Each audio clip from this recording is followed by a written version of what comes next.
So I've never played a Star Fox game before. Okay, so I know what you're thinking. Hey, you know who lives in this house? A great big phony! That's right, a phony lives here! A big fat phony! But let me explain. You see, I was a Mario fanboy. Back then, nothing else mattered. From, like, even with the N64 and that. It'd just be Mario. It'd not been funny if you weren't jumping on turtles and saving princesses. I just weren't interested. You're not alone though, Fox. There are series like Legend of Zelda and Metroid that didn't even get a look in until like the GameCube era at the earliest, if I'm not mistaken. But that's enough about Link and Samus for one day. We're here for Fox. What's going good, you two? You're here with NightVis Gamer, and today we are looking at Star Fox Zero for the Wii U. Make sure to give it a like button and show your support. It's greatly appreciated. It does help the channel grow. So let's buckle up them seatbelts and let's dive straight in. Right, so without further ado, let's jump straight in. I will apologise if the audio of my voice seems like it cuts off now and again. I'm struggling to breathe slightly, but don't tell my mum. Shh. But yeah, obviously we start off in the training module. Obviously it's just a quick get used to the whole gyrosphere of the control, and I think I'm going to be going back and forth to this because I think it takes a lot to get used to, and as I was saying to someone earlier, it's one of those that Nintendo wanted it. It is a nice concept, it's hard to get hold of, but Nintendo didn't do too much with the gamepad in per se of that, so we're not used to having to move the control as well as the sticks. Otherwise we'd be pros by now. So yeah, once you're all done that, you kind of go in cockpit view to show first, and then all range mode, I believe they call it, where you just go and you get used to targeting and somersaulting and U-turn and do a barrel roll.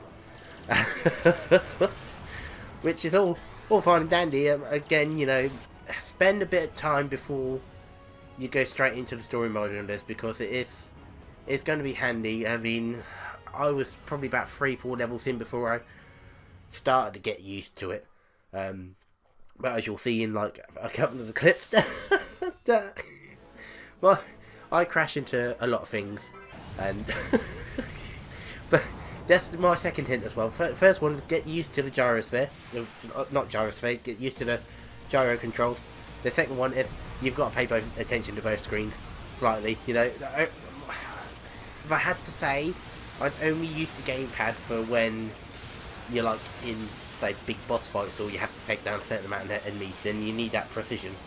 Otherwise you'd probably just get away with looking at the main TV screen. But yeah, you get training. But there is a like a prologue before all this, but if you haven't watched the animation from Nintendo for Star Fox, which is basically the first level, go check that out. If you haven't got the game, it's fantastic. I've quite enjoyed it. I'm hoping they bring it out on DVD just so I can have it in my collection. Right, jumping into the gameplay of the first stage, you may notice that there's no audio coming from the characters. I don't know if there's an option to change it. I did look, but that it was only coming from the gamepad, so hence why you can't hear them speak, which is a little bit downhearted for me, essentially, because I was like, you know, I mean, I just turned it on the gamepad for me, but you know, for this video, to have them like talking in the background would have been nice. But you know, minor things. But as you'll look and you'll notice that it's pretty much a rehash of the original games. But as Nintendo stated before, it's not a prequel or a sequel. To a sense, it's kind of, they're going back to the roots with Star Fox. So maybe there's going to be something going on in the future for Star Fox. Just with all these new lovely details. I mean, the game looks fantastic. Some might say it looks a bit bare, but when you're making the game out of space, it should be quite empty. Well, you know, not completely empty, but you know, it should feel empty. You should feel like you're in this big solar system, and you don't want bloody it all cramped and all this. But again, I'm rambling. I'm not. I'm not talking about this. I get easily distracted. You might notice this. You may have noticed this. But yeah, again, it's kind of, the first bit's nice and slow. It just kind of gets you so you can use it. It's kind of like a Gallagher scenario. You get a couple of enemies coming a synchronized sort of way and take them down, and then after about a couple of minutes you get thrown right into it, and it's, you kind of go, oh god, because then you got to think about like manoeuvring, and you got to get through these nook and crannies, and the gold rings and the silver rings replenish your health, which if you're like me driving with the first couple of levels, you're going to need them silver rings. And the gold rings basically, for every free you collect, you get like a life, which is handy because again sometimes I will crash and forget about to look after my health. But again, it's one of these, there's multiple ways to go through a course, and I think that's what they mentioned as well, that you know, you can go back and replay, and there's 5 medals I think you can get for each level. Obviously certain paths won't open up until you get further on in the game, like for example this level, there's a doorway which you can't get through unless you get the walker, and then you've got its name, Robot Chicken. But you need to be able to transform into that from Star Fox, which, I mean, you can get in the second level, but, you know, it's one of those you have to come back to then open that, and I think that gives you a medal. I didn't fully explore it, but I know there's them about 3 ways from the start anyway. Like right there, I just noticed, like, as I'm doing this, in the bosses, you can go inside it, so no doubt there's going to be some secrets in there, so that's what I mean, you got to keep your eyes peeled for, like, little nooks and crannies, per se, when it comes to Star Fox. But each level obviously has so many checkpoints. I think the first stage's got like 3 or 2 checkpoints, and then a boss. And then yeah, once the boss is over and finished with, they tally up your scores and give you trophies, medals according to what you managed to get done.